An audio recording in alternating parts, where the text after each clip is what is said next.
and welcome to Let's Play Shadow Hearts. Damn, I am stoked to be doing this. I played this game back probably shortly after it came out, 2001, 2002-ish, and I don't remember, I played it once, and then I never played it again until I did my test run, and I'm surprised because when I did my test run, I didn't remember liking the game as much as I was enjoying that test run. So I've been really stoked to get this one underway. Sorry it took so long, but I had to finish up 10-2 first. Nothing I can do about that. Anyway, as you can see there, it came out in 2001, and surprisingly, critics didn't really receive the game all that well. They got kind of mixed reviews, but the thing is, the fans really liked the game. It's not a perfect game by any stretch of the imagination, but it is still a very good game, and the fans liked it a lot more than the critics, which to me just seems kind of odd. A lot of the time, there's at least some amount of agreement there. The company that made the game, Sacknoth, they later changed the name to the company Nautilus. I believe by the time, I think this game was released under Sacknoth, and future games from the company were released under Nautilus. There were only a few more games after this one. It didn't last very long. But anyway, that company was actually founded by the composer you will have heard about when I talked about Koudelka in Part 0, Hiroki Kikuta. And for whatever reason, I can't pronounce his name properly. It just mixes up in my mouth every time I try and say it. But yeah, not only was he the composer for Koudelka, but he was also kind of the founder of Sacknoth, the company, after he left Square, where, of course, he composed soundtracks for Secret of Mana and Seiken Densetsu 3. Thing is, not only did he lead the company and do the music for Koudelka, he also wrote and produced and directed and basically was, the lead on the entire project. Thing is, by the time this game came out, he was out of the company, which is kind of unfortunate. Speaking of Koudelka, it is a prequel to this game. The story, as I talked about previous one, doesn't really flow from that game to this game, but don't be posting big spoilers for either this game, the sequels to this game, or Koudelka the prequel. Not in the comments here. I will eventually be talking about Koudelka spoilers when Shadow Hearts itself actually brings them up. So just kind of be aware that there will eventually be some talk about what happened in Koudelka, but try not to do any spoilers in the comments. Thank you.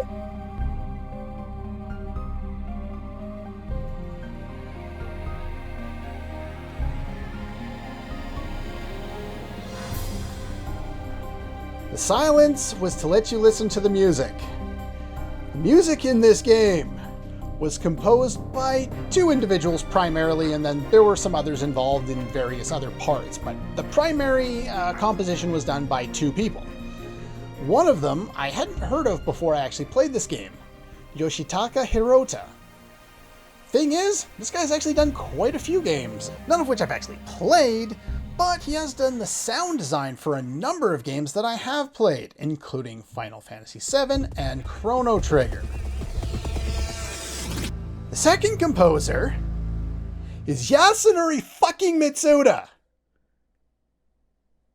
Yeah, that guy from Chrono Cross and Xenogears and Xenosaga Episode 1 and Chrono Trigger.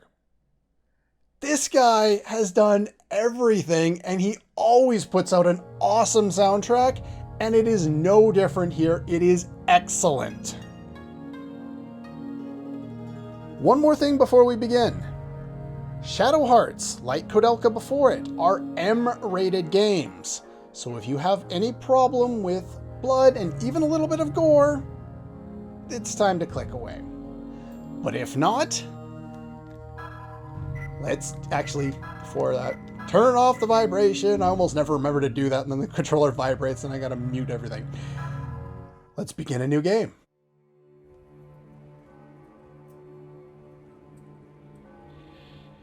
This game, like Koudelka, and like I said in Part 0, it uses both real places and also kind of real-life people, sometimes changing the name slightly, sometimes like using actual people as a reference. I believe Kodelka was actually, like, the name Kodelka was, I think, Josef Kodelka was like a photographer or something like that, and so they use, and he took pictures of, I believe, gypsies or something like that, and so they named Kodelka, who is a gypsy in the previous game, after it. At least that's how I remember it being.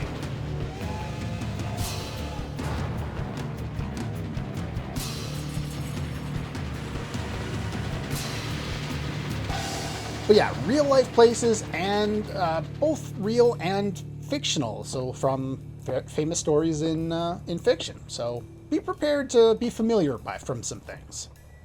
Oh, look, a nice, kind old gentleman.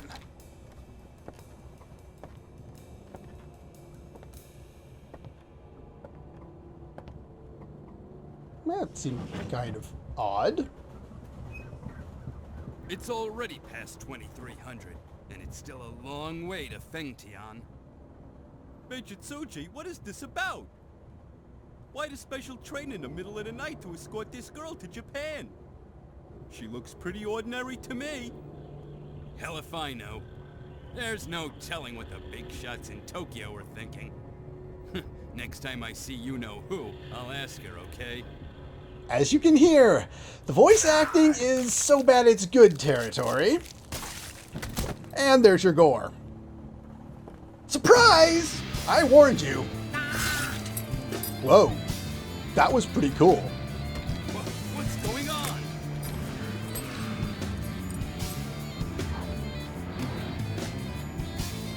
Shoot!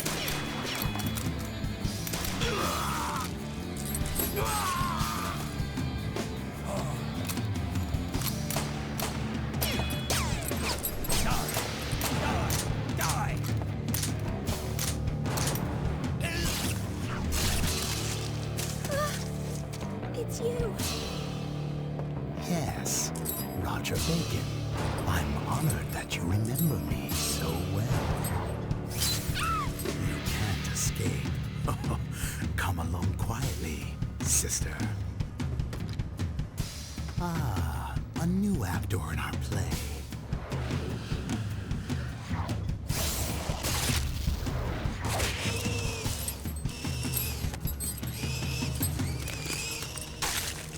I was fond of him.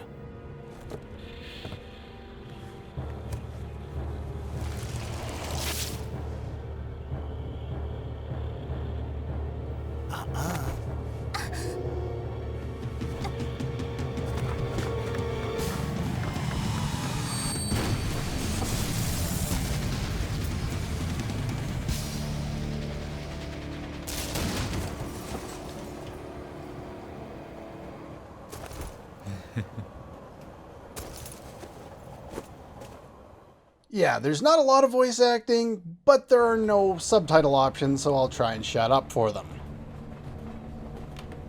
As you can see, our main hero is a badass! He walks in, destroys Roger Bacon.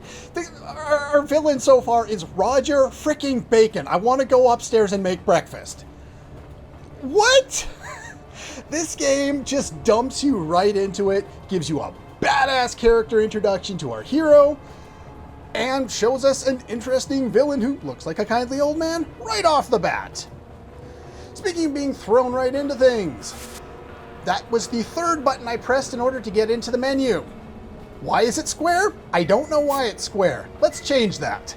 The options we're going to be basically required to do this. They've got run set to circle, decision on X, cancel on triangle, and who programmed this? This is like completely, this is worse than Final Fantasy VIII, and Final Fantasy VIII screwed up the pooch on that too. But anyway, let's get those swapped, and let's get those swapped so that we can have normal menu, normal cancel, normal decision, and I'll never use the run button because joystick does it automatically. Thank you. Message speed, want to set that to fast. Typically, I use initialize, but the game actually defaults to memory, so you may be used to it on memory. It doesn't really matter too much. I actually prefer it on memory in this game just because of how it kind of designs things. If you set it to initial, and I'll actually demonstrate this. Oops, no. I will demonstrate this really quickly because it's just kind of weird. We set it to initial. I'm going to go to equipment. Oh, but I don't want to do equipment. It throws it all the way back up to the top of the menu. And that's really irritating, especially when you make a small mistake and you've got to really overcorrect, because you'll usually just make the same mistake again. It's like, oh, I didn't go down far enough. Try and go down one more. You go down from item instead of down from wherever you actually ended off. So I'm going to leave it on memory. But yeah, no tutorials or nothing. I don't believe there's anything in that screen here. Yeah, they throw you right into battles. They don't explain how this game works at all. There are tutorials within the menu that you can go in and take a look at. Aim for the hit area and press the X button 3 times. At least they give you hints there to kind of show how things work. So, first things first, let's go over some real basic things here. If you press over to the right, you can change rows. If you press over to the left, or well, right is back, the other way is forward. If you press the R1 button, the runaway option holds up. Runaway is based on your agility compared to the enemy's agility in this game, so it almost never comes into play, but if you're going to try and run away with someone, choose the character with the most agility. If you use something like item or defend, it'll have like a lower recovery time versus something like attack. So if you just want to get, skip past this initial part of the turn and get to your next turn faster, you're going to want to use either item or defend. I think that's all I wanted to go over right away. I introduce you to the Judgment Ring. The Judgment Ring is a timing minigame in the same vein of Legend of Dragoon. Now, the way it works is, in this game, you have 3 spots on the ring that you can hit. If you hit those orange areas, you get a normal hit. If you hit the little red areas at the end, you get what is known as a strike. It increases your damage, and I forgot to pull up the numbers. Somebody had it in a GameFAQs forum post somewhere. I'll pull it up later. It'll be on screen if I can find it. But it increases your damage a little bit. It is separate from what they call strikes, which are basically criticals. It's very confusing in this game. They cleared it up in the game's sequel, where it makes a lot more sense. But basically, there are 2 ways to do additional damage beyond a normal attack. One is the red area at the end, often called a strike zone. And then the other is a critical, or in this game, I think it's actually called strike. But anyway. With that being said, we haven't seen this option yet. Fusion. Turn into a fusion monster. Death Emperor. Lesser Spirit of Darkness. This is one of the mechanics of this game. This character here can turn into monsters. Now, you'll notice as I transformed, one of my meters at the bottom went down substantially. It cost me 16 SP.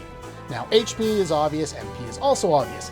SP stands for sanity points. And in this game, sanity points are basically the amount of turns you have to be in control of your character before they go what is called berserk, which basically, from Final Fantasy games, is the confusion status. You run out of SP, your character will do whatever the hell they want, including use whatever items, attacks, specials, whatever they want to do. They'll use whatever they want.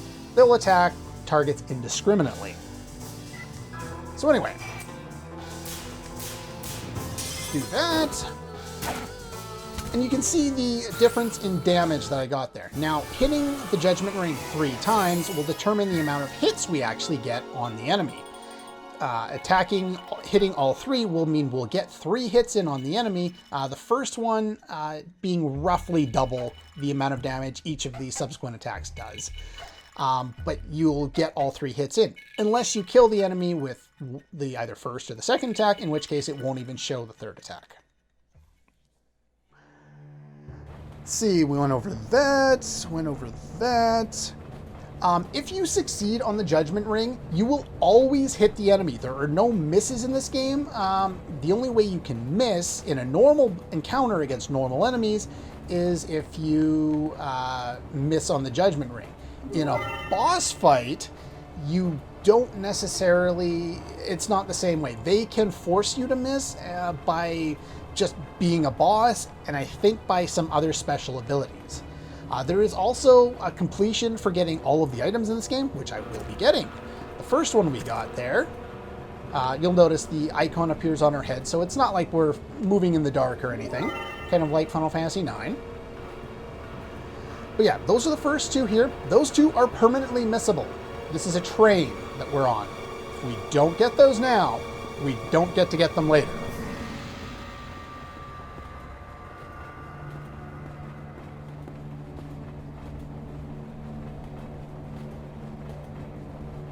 And of course our hero's name is Rude Hero because, well, we don't actually know why he's rude yet. We'll find out. He's also badass as all hell, apparently. You're a persistent little rat, aren't you? Maybe. Are you ready? You're not ready for this. I told you this was an M-rated game. Penny shot! Sorry, I couldn't help myself. But yeah, they're so nonchalant about this. He just kind of carries her like that, shows her a total upskirt shot, and it's just hilarious to me. And we have boss time already. Now the thing is, with this fight, or with fights in general, is you'll notice my SP is back to where it started. SP will regenerate after every fight. You don't have to heal it outside of battle. But in battle, you may want to do that. You'll have to use what is known as a Pure Leaf or subsequent items later on. They restore small amounts of SP. Now, not only does attacking use the Judgment Ring, but other things such as items, fusion does not, but using other abilities will, like within fusion, special attacks, magical attacks, they do use the Judgment Ring. The Judgment Ring is different depending on which abilities you're going to use. And we're just going to go straight for the big guns. We'll use Dark Messenger on this guy. Now, that darker, paler, or the green one versus the yellow part of that, the green one is what's, I think it's known as a step. Doesn't matter where on that you select it. But the other one, as you notice, the color was kind of a gradient. The further along you go, even before hitting the red zone, will deal different amounts of damage. The further along you go, the more damage you deal. So you can try and deal more damage by getting close to perfects. Or, in this case, best, cool, whatever they want to call it. You do additional damage, but you also get a lot closer to the edge. And closer to missing. So, as you can see, that's kind of how they set that up. And wow, you increased your damage by quite a bit. Wonder if you're powering up for a special attack. I could defend, but nah. It's early. I'm sure I don't need to defend against him. I'll just beat him up some more. Revelation.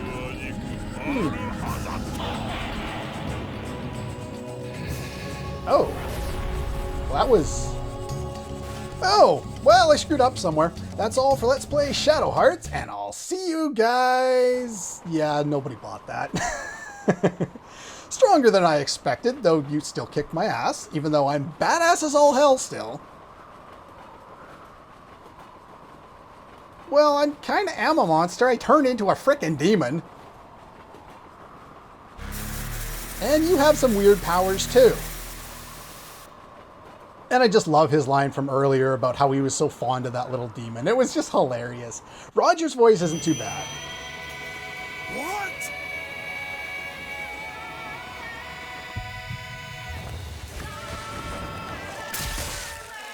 Ow. Alright, somebody play the Evanescence or something like that. I don't know, he's got like the eyeshadow. He gives off a that kind of goth look at times.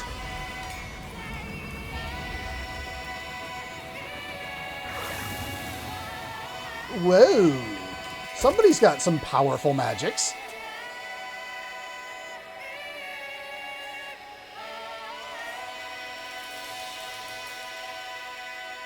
This game makes very good use of kind of chanting in its music, so if you're not a big fan of that, you probably won't enjoy the kind of the music as much as I do, but I really love that in music.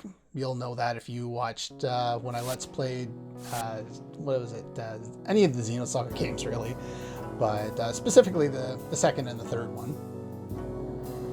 But anyway, the game is nice enough to not give you the wrong button icon to show up here. So triangle actually does go into the map. It'll be different if you haven't changed your settings or anything like that. As far as our equipment, we don't really need to pay too much attention to it. We can't do anything with it right now, so we'll just kind of leave well enough alone. One of the interesting things about this game is, let's see here.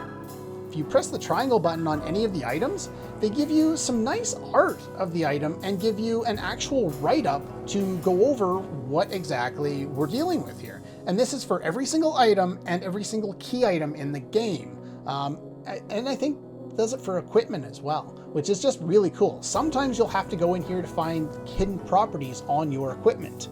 So kind of be aware of that. For the most part, these ones aren't really all that important, but I figure I will at least show as many items as we get, even if I don't necessarily talk about what's going on here.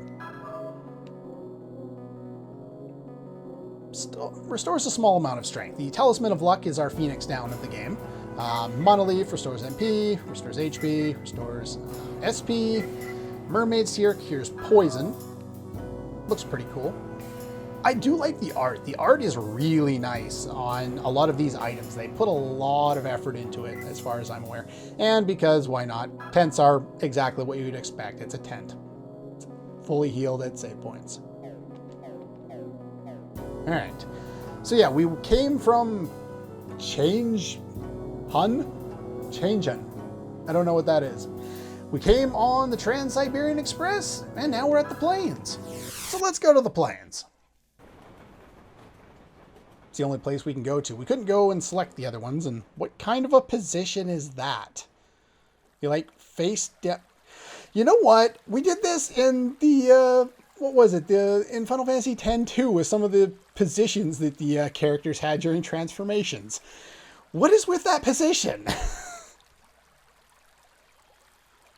Yeah, the train's gone. We kind of jumped off. Pretty exciting. Getting all tingly. Oh boy, he's that kind of rude here. Ah, I see. Oh, and he's a perv too.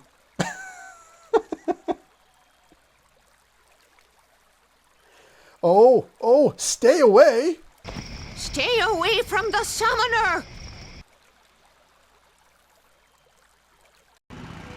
Captain Raynor, I finished scouting out the area and you pig.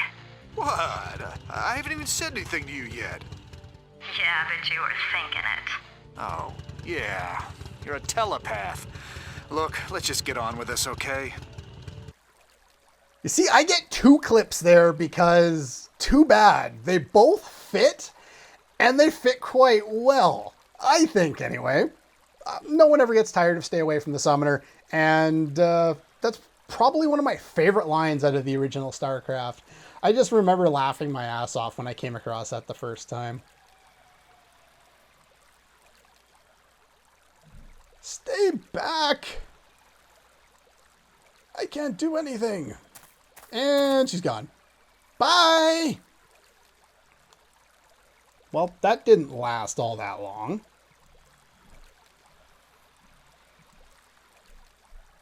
It's probably not safe. Don't run off like that.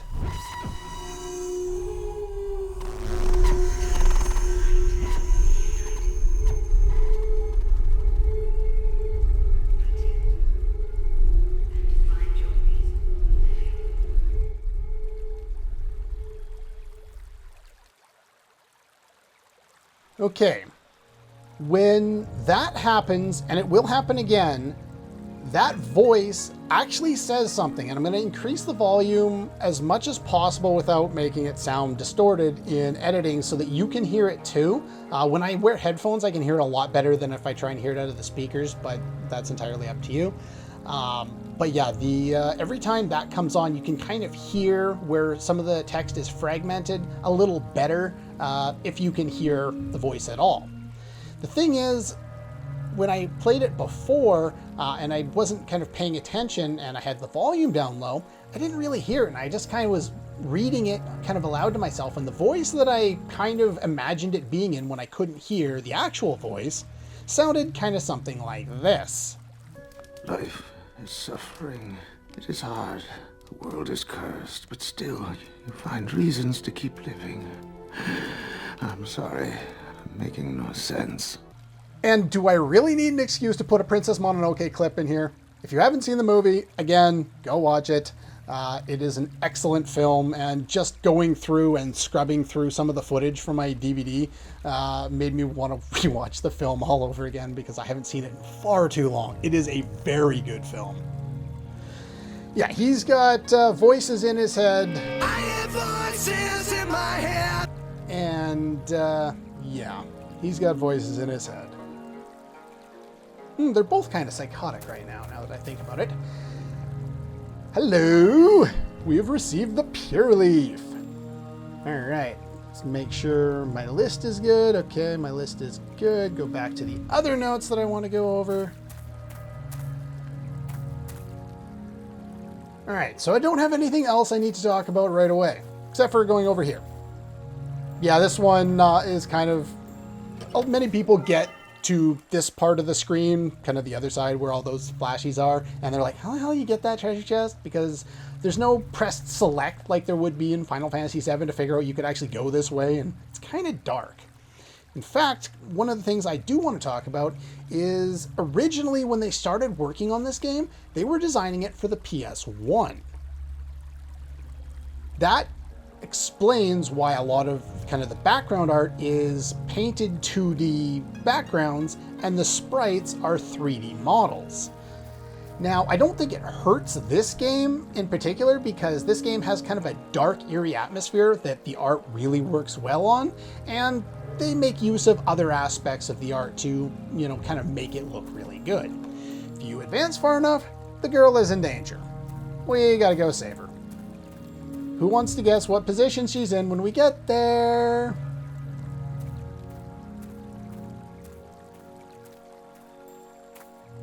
Why do you sleep in that position? Wake up! What is wrong with you?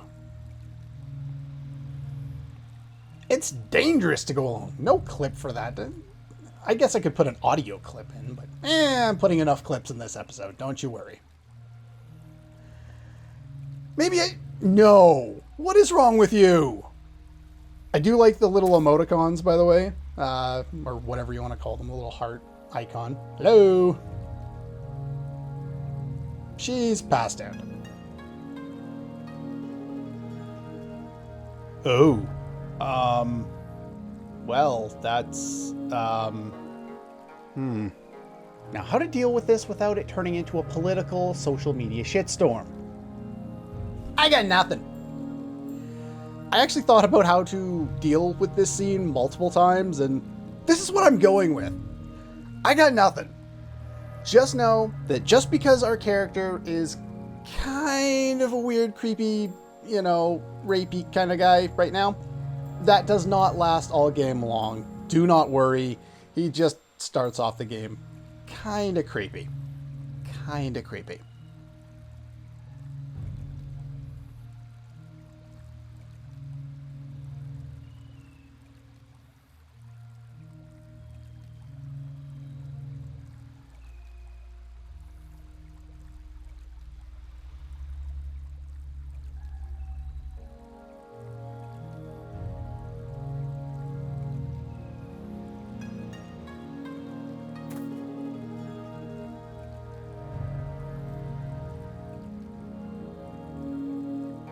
Don't just lie there like a dead fish. Get up.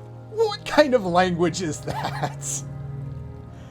And of course she's running away already. Sounds like that's happened to you before. No matter. It's just such a funny line. I love the dialogue in this game. The character interactions are a lot of fun, and the dialogue and kind of the character relationships, that is some of the best parts of this game. Yeah, you got attacked by a monster. Of course you did. Lots of hungry wolves, blood-sucking bats, and of course there are spiders too, because this is JRPG. Those are our main villains.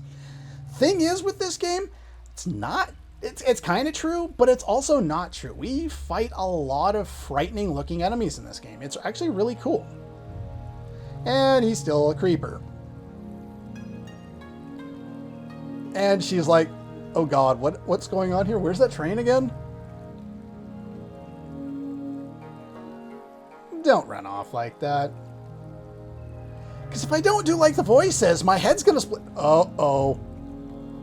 She's seeing the warning bells. It's like, I'm going to run away now. Don't follow me. Crazy guy with voices in his head trying to save me, quote unquote. I'm kind of scared by that. The voice is pretty insistent that I protect you.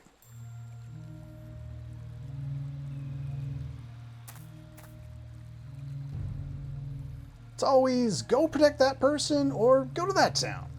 Stupid voice jumps in my head all the time. And now it's ordering me to protect you. Okay. At least I'm never bored. Always plenty of monsters. Cool. That's why you were on the train. Makes sense. Thanks to the voice, I'm changing from your ordinary bad boy type into a real psycho. That's just a weirdly delivered line. And that's not just my delivery. That's just, it sounds weird trying to say that aloud. Do you see weird things? I see a weird thing. He's right in front of me. And when I wasn't looking, you know, when my panties were exposed, shit, you turned into a demon, didn't you?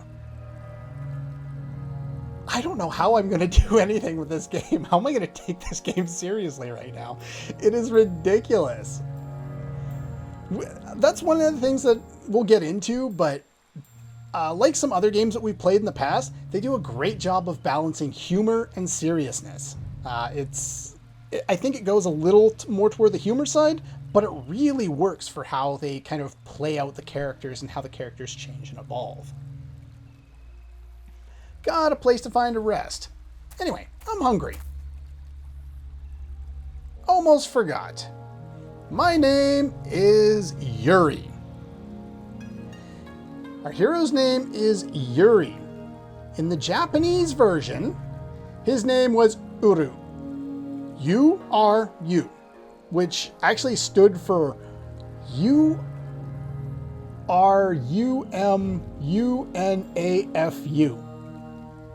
I'm reading the Romanji off of the wiki article right now.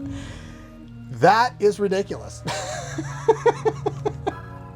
No wonder they changed it in the translation. So we have Yuri and we have Alice. Through the looking glass it is.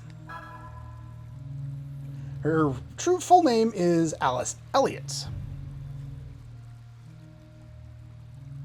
Even your... Do you really have to perv on the girl when you're alone in a creepy field? Thank you! Was that so hard? And we're off. And she just kind of follows him. It's kind of weird. Anyway, first things first, let's double check our equipment here. And she comes with a bandana, which the bandana is something that gives us, I think, what, 2 to defense? Yeah, 2 to defense. The leather belt that we got before gives us 2 to physical attack. The thing is, Yuri doesn't need it. He can one-shot everything right now. So I'm going to give the leather belt to her, actually. Even though, as you can tell, by being level 1 and having no HP and very little MP and equipping a small Bible as a weapon, she's not physically based. No, she is a magician. So yeah, this game has formation. It has front and back rows. Leave her in the back row until at least level 3. Once she gets to level 3, she can kind of break out and she can start somewhat handling herself. But for now, Here, nobody's going to be crossing this. So the water's flooded. We got to figure out how to fix that. And we've got our first random battles. Now, got Venomous Spider and the Wolf. Now, one of the things that I find really interesting for this game is that, or at least, I guess in terms of what people have done, is in the, if you kind of look into the lore and specifically on the wiki, there's usually some additional information about a number of the enemies. The write-up, sometimes the write-ups on the wiki will just be what you can see yourself if you look in-game in the bestiary. Sometimes they have additional things that you could actually learn about it based on, like, if the name is a reference to this, that, or the other thing, and they go into pretty good detail. So when that does happen and when that shows up, I'm going to try and go into good detail and explain some of those things. And yeah, the spiders fall down pretty quickly. Now, she has the white magic command. She can cast the cure spell. We don't need that right now. The spider has 10 HP. The wolf has 15. So what I'm going to do is I'm going to have her attack that. Also note that everyone's... of course, she's already missing. And she's super powerful, as you can tell. And that's with 2 to boosting her physical attack. But yeah, each character's ring will be different. Each spell will be different. So you're not just doing the same action all the time. Each character will pretty much stay mostly the same throughout the game. For the early part of the game, I'm not going to go out of my way to try and get strikes. I'm going to have to refamiliarize myself with slight variances in the timing, because most of my test run was done without the recording software running, and with the recording software running, it changes a little bit. I suck at Alice's Judgment Ring, so yeah. Aw, really? I've done 9 damage, it's got 10 HP.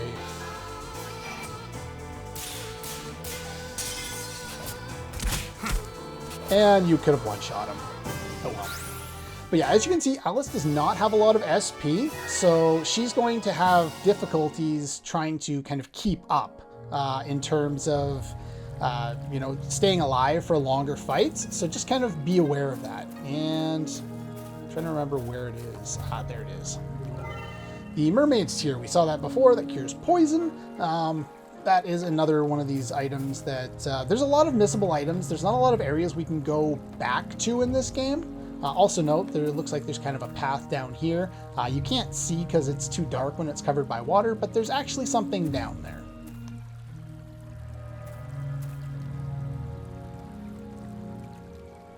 Here is where we get to that other part of the screen where we saw the treasure chest earlier. And we found a dead end with sparklies. Maybe if we do something with the sluice gate. I think that's how you pronounce that, isn't it? Sluice gate? Sluice gate? Man.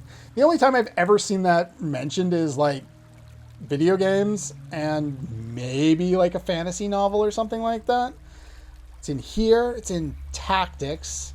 It's in Final Fantasy 12. Are those the only times I've seen that word? I don't know.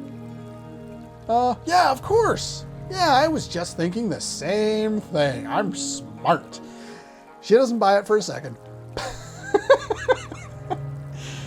Yeah, Yuri's not on the bright side at times. It's played for laughs throughout the game. All right, before touching either of those things, go down here. Save point. Let's save. And I have completed the game on some of those save files, so we're just gonna cut that out. Anyway, that's pretty much all the time we have for today. Let me know what you thought of the start of Shadow Hearts. And yeah, that's all for this one. And I'll see you guys next time.